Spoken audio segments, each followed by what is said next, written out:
And that's what this verse means. Behold, I show you a mystery. We shall not all sleep, but we shall be changed. That's the change that's got to take place. In a moment, in a twinkling of an eye, at the last trump. For the trumpet shall sound, and the dead shall be raised incorruptible, and we shall be changed. Okay, the trumpet sounds. Who are the dead? Question. Who are the dead? All those in heaven, right?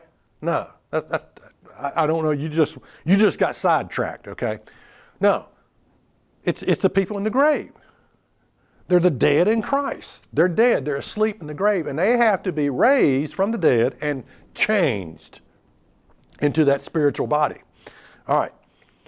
For this corruptible must put on incorruption, and this mortal, notice what we are now, mortal, subject to death, must put on immortality. When do we put on immortality? You know, this puts the teaching of the immortality of the soul, that you have an immortal soul right now, it just knocks it into a cocked hat right here. No, this verse says what we are now is mortal, and we got to put on immortality, but we don't put it on until the resurrection, until Christ returns and raises the dead. Until the resurrection, what happens to the body? Well, it returns to the dust of the earth, okay? It returns to the dust of the earth. Ecclesiastes 9 and verse 5, for the living know that they shall die, but the dead know not anything, neither have they any more a reward, for the memory of them is forgotten. So this passage tells us the dead don't know anything. Now, why is that? That's because they're dead. They're asleep in the grave waiting for the resurrection of the dead. Now, I know that, so there's no contact with the dead. Now, I know there's people that claim they made contact with the dead, but actually what that is evil spirits posing as deceased loved ones. And that's something you want to stay away from. I mean, whatever person you might go to who actually claims they've contacted the dead or made connection with the dead. No, it's evil spirits posing as deceased loved ones. And that's evil, and you don't want anything to do with that, because you can open up a door to the diabolical world of demons by getting involved in that.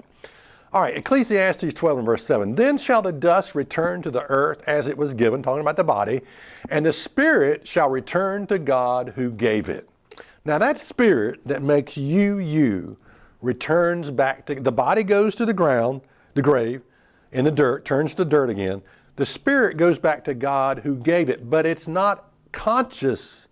The spirit that returns back to God is not conscious of anything. It's not rolling around heaven, wondering, looking down, wondering what's going on. Oh, there's my wife that I used to be married to. She didn't got remarried and she's in the bed with another man. No, it's none of that nonsense. The spirit that returns back to God who gave it is not conscious of anything. It's just stored away until the resurrection. At the resurrection, it'll be given back to you. Okay? Now, James 2 and verse 26, for as the body without the spirit is dead, so faith without works is dead. Notice what this verse says. It says the body without the spirit results in a condition called death.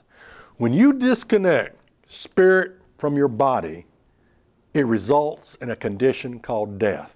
The body goes back to the ground, the dust of the earth. The spirit returns back to God who gave it. It's a period of death.